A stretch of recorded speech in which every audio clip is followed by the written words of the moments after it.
how can I find out who is the owner of an LLC? That is possible as long as two things need to happen. Number one, not all Secretary of States require that you disclose the member and or managers of that entity to the Secretary of State.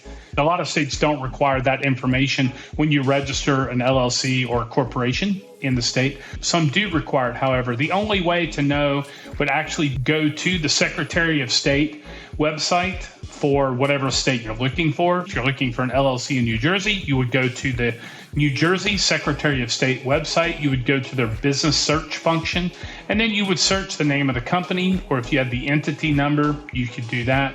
Some states will allow you to search by owner's name. You can search that way. There's a few different ways to search. Depends on the state. They have different search engines for different Secretary of State websites.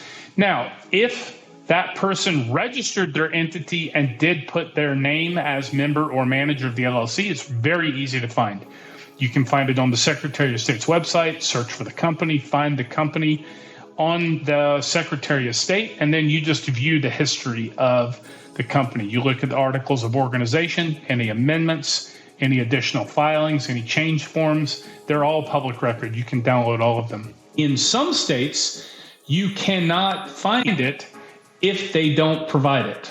For example, Wyoming is a state where you're not legally required to provide the member or manager's name with the filing of the entity. Now, some people still put their name in it. They might list their name as the manager. It is optional when you register an LLC in Wyoming if you want to include member or manager's names. It is not a legal requirement, but it is optional. Some people choose to do that. If they chose to do that, then yes, you could find that person's name associated with that LLC in Wyoming, but only if they voluntarily chose to submit that information.